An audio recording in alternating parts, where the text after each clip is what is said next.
Welcome in Rajput coaching classes. I'm Professor Anand K. Rajput. So students, now I'm going to explain you the 6.5. This is state board question and we are going to solve it. So I will explain you in Hindi and English both. So question कुछ इस तरह से दिया गया है. The age of the group of the number of person. Blood relation the blood donation camp के बारे में बताया गया है. तो एज ग्रुप दिया है 20, 25, 25 से 30, 30 से 45, 30 से 35, 35 से 40 और ऐसे पर्सन्स है कि 80, 60, 35 और 25 से है. तो हम लोग को सबसे पहले क्या कर लेना है, हम लोग को ड्रॉ कर लेना है पहले टेबल. ठीक है, जैसे आप टेबल ड्रॉ करोगे उसमें आपको एज ग्रुप लिख लेना है और एज ग्रुप में क्या लिखोगे 20 से 25, 25 से 30, 30 से 35, 35 से 40. ठीक है, फिर आप लिखोगे number of person. Number of person कितने थे, 20 से 25 के लिए 80 लोग थे.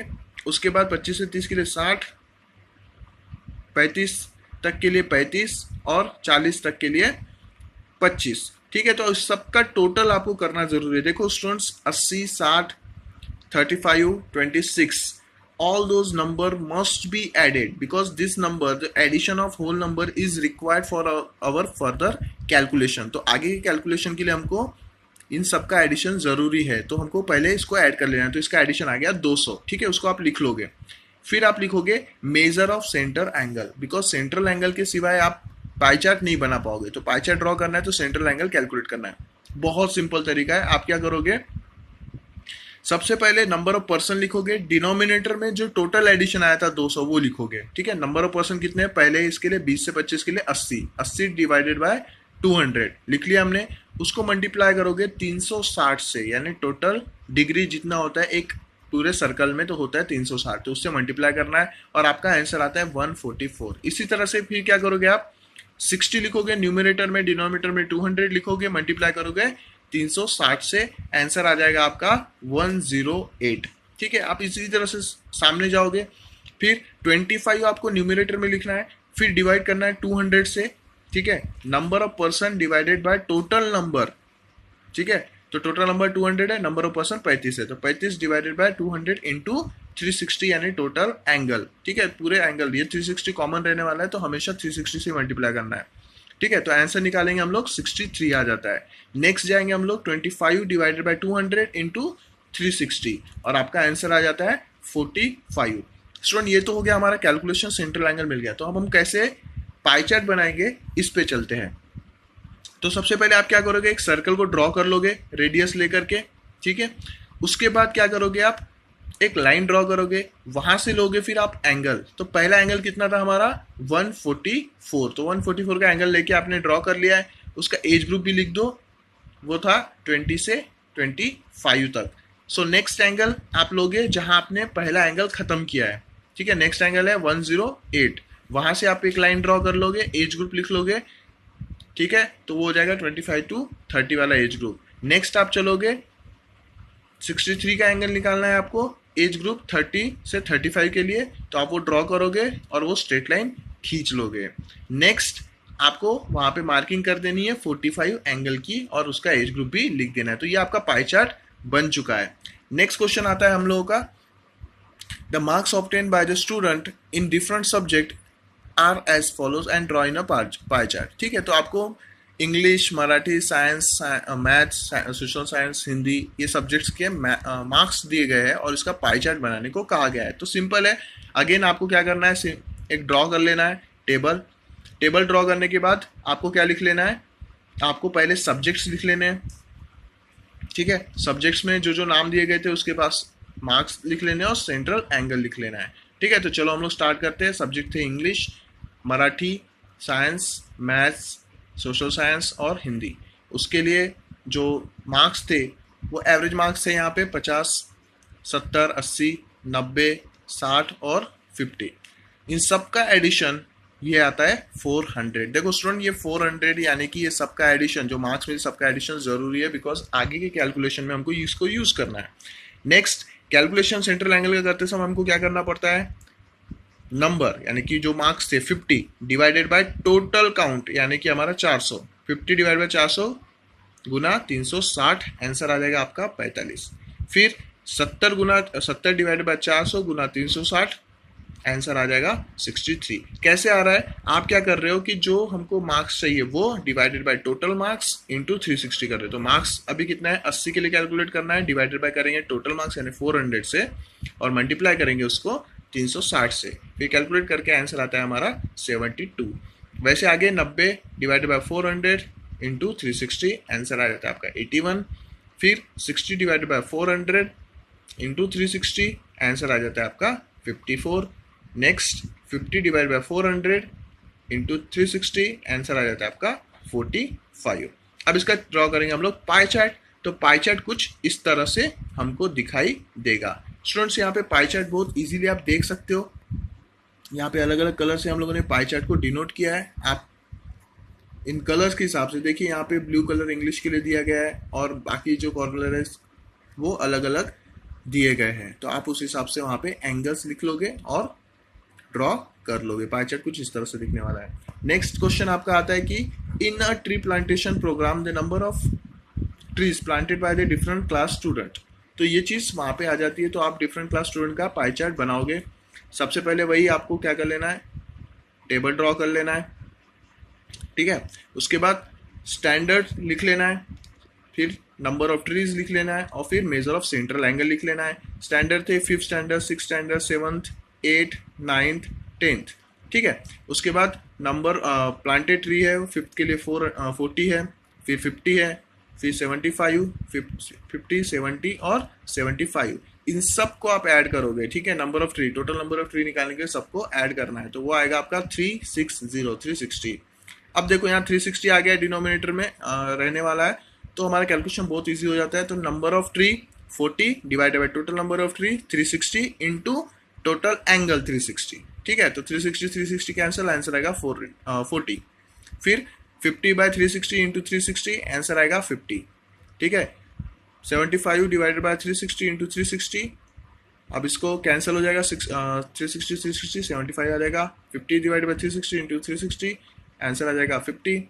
फिर 70 डिवाइड बाय 360 इंटू 360, आंसर आ जाएगा आपका 70, ठीक है। 75 के लिए सेम वही कैलकुलेशन हो गया और आंसर आएगा 75। पाई चार्ट हम लोगों को कुछ इस तरह से दिख रहा है। आपको क्या करना है, एंगल के हिसाब से पाई चार्ट ड्रॉ करना है। यहाँ पे कलर के हिसाब से हम लोगों ने ड्रॉ किया है। चलो नेक्स्ट क्वेश्चन लेते हैं। यहाँ पे दिया गया है कि फ्रूट्स है और उसके परसेंटेज है। देखो स्टूडेंट्स, परसेंटेज का मतलब टोटल एडिशन आना चाहिए कम से कम 100, ठीक है। 100 से ऊपर परसेंट नहीं जाता और 100 से नीचे भी परसेंट आप ले नहीं पाओगे। तो टोटल उसका 100 आने वाला है, ठीक है। तो ड्रॉ कर लो आप अपना टेबल। टेबल ड्रॉ करने के बाद आप क्या लिखोगे, आप लिखोगे fruits, percent in demand and central angle. Fruits के नाम लिख लो, मैंगो है, स्वीट लाइम है, एप्पल है, चीकू है एंड ऑरेंज है। देन परसेंटेज है 30, 15, 25, 20 और 10। अब मैंने जैसे बताया था सारा परसेंटेज टोटल करने पे 100 आने वाला है, तो वो 100 ही आएगा बिकॉज परसेंटेज हमेशा 100 में होते हैं। नेक्स्ट आपको क्या करना है, percent divided by total percent into 360 करना है, यानी 30 डिवाइडेड बाय टोटल आया था 100 इंटू 360, आंसर आ जाएगा आपका 108, ठीक है। 15 बाय 100 इंटू 360, आंसर आ जाएगा आपका 54। 25 बाय 100 इंटू 360, आंसर आ जाता है आपका 90। 20 डिवाइड बाय 100 इंटू 360, आंसर आ जाता है 72। 10 डिवाइड बाय 100 इंटू 360, आंसर आ जाता है आपका 36। तो इस तरह से आपके सारे सेंट्रल एंगल मिल चुके हैं। अब आप ड्रॉ करोगे सेंटर पाई चार्ट, ठीक है। पाई चार्ट देखो ड्रॉ करना नहीं आ रहा है तो पहले क्वेश्चन में मैंने पाई चार्ट कैसे ड्रॉ करना है वो बताया, तो आप उस क्वेश्चन को रेफर कर लेना, ठीक है। नेक्स्ट चलते हम लोग। अब यहाँ बोल रहे हैं कि ये पाई चार्ट है और इसमें से फाइंड करना है हम लोगों को, फाइंड द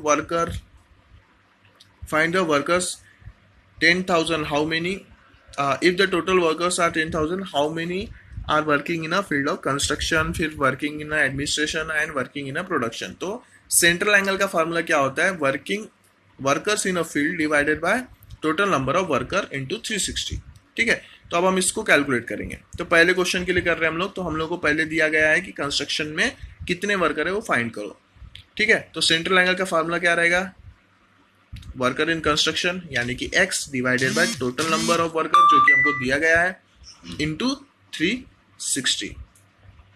ठीक है, अब सेंट्रल एंगल कितना है कंस्ट्रक्शन वालों का, तो आप देख लोगे सेंट्रल एंगल है 72 equals to x divide by 1000 10,000 into 360। ठीक है, फिर क्या करोगे 10,000 72 की तरफ लेके जाओगे तो डिवीजन का मल्टीप्लिकेशन हो जाएगा और 360 मल्टीप्लिकेशन में तो डिवीजन में हो जाएगा, बचेगा यहाँ पे x।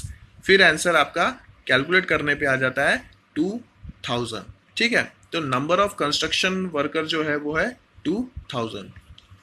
अब नेक्स्ट क्वेश्चन जो हमको पूछा गया था कि एडमिनिस्ट्रेशन में कितने, तो हम मान लेंगे कि एडमिनिस्ट्रेशन में जो है वर्कर्स वो x नंबर है। ठीक है, तो सेंट्रल एंगल क्या बनेगा एडमिनिस्ट्रेशन के worker divided by total number of worker into 360। ठीक है, अब ये बन जाएगा हमारे, तो सेंट्रल एंगल कितना है एडमिनिस्ट्रेशन वाला 36 और एडमिनिस्ट्रेशन के वर्कर हमने x कंसीडर किया है, टोटल नंबर ऑफ वर्कर हमारे पास 10,000 है इंटू 360 कर लेंगे, 36 को मल्टीप्लाई करेंगे जो डिनोमिनेटर में है 10,000 उससे डिवाइड में करेंगे 360 और बचेगा यहाँ पे x। ठीक है, तो x की वैल्यू फिर यहाँ पे कैंसिल हो जाती है बहुत सारी चीज़ें और बचता है सिर्फ 1000। तो वर्कर जो है जो एडमिनिस्ट्रेशन में काम कर रहे हैं वो 1000 वर्कर है। ठीक है स्टूडेंट, तो let x be the percentage of the worker in production. अब कितने परसेंट ऑफ वर्कर है प्रोडक्शन में। ठीक है, तो 360 100% है, तो 90 जो कि सेंट्रल एंगल है 90 कितना परसेंट होगा, तो वो x परसेंट कंसीडर किया हम लोगों ने। ठीक है, 360 डिग्री अगर 100% है तो 90% x है, ऐसा हमने माना। यानी 90% क्या था हमने पाई चार्ट से देखा है, प्रोडक्शन में जो वर्कर्स है वो 90 डिग्री ऑक्यूपाई कर रहे हैं स्पेस, तो उसको x परसेंट हमने मान लिया है। ठीक है, तो x परसेंट ऑफ 360 इज 90। ठीक है, ये एक इक्वेशन बनता है कि कितने परसेंट ऑफ 360 90 है। ठीक है, तो x परसेंट यानी डिवाइड बाय 100 ऑफ यानी मल्टीप्लीकेशन। ठीक है, तो परसेंट यानी डिवाइड बाय 100 ऑफ यानी मल्टीप्लीकेशन 360 बराबर 90। ठीक है, x को छोड़ करके बाकी सारी टर्म उधर लेके जाएंगे तो हम लोगों को क्या मिलेगा 90 इंटू 100 डिवाइड बाय 360 और x की वैल्यू हो जाती है 100/4 यानी कि 25%। वैसे भी सीधी सीधी चीज़ है, अगर मैं यहाँ पे 360 को 90 से डिवाइड भी कर लेता तो भी 25 आ जाता और हमारा आंसर निकल जाता, बट क्या है कैलकुलेशन देना जरूरी है इसलिए हम लोगों ने कैलकुलेट किया।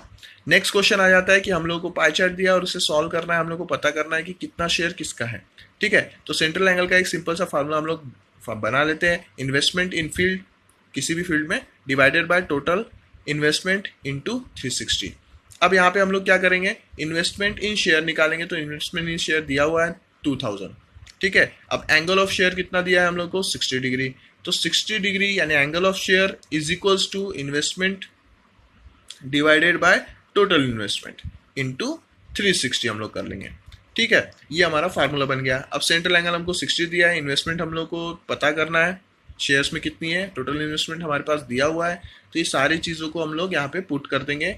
Value 60 equals to 2000 upon total investment into 360। अब टोटल इन्वेस्टमेंट निकालना है तो टोटल इन्वेस्टमेंट दूसरे साइड में जाएगा और 60 के नीचे जाएगा 2000 और सॉरी गलत हो गया, हम लोग क्या करेंगे सिंपल वे से कैलकुलेट करेंगे, हम इधर का उधर नहीं लेके जाएंगे बल्कि हम टोटल इन्वेस्टमेंट को दूसरे साइड लेके आएंगे और 60 को इधर साइड में ना लेंगे तो डिनोमिनेटर में चला जाएगा। ठीक है, तो हमारा आंसर बहुत इजी तरीके से मिल जाएगा हमको। नेक्स्ट आते हैं एंगल सेंट्रल एंगल बैंक के लिए। ठीक है, बैंक में कितना इन्वेस्ट किया है, तो बैंक का इन्वेस्टमेंट का फॉर्मूला बन जाता है central angle in bank upon total investment into 360। 90 is equals to investment in bank निकालना है डिवाइडेड बाय 12,000 हमारा इन्वेस्टमेंट है टोटल इन्वेस्टमेंट इंटू 360। आप क्या करोगे 90 को मल्टीप्लाई कर लोगे 12,000 से और डिवाइड कर लोगे 360 से, इधर से बचेगा अमाउंट इन बैंक। ठीक है, तो अमाउंट इन बैंक हमारा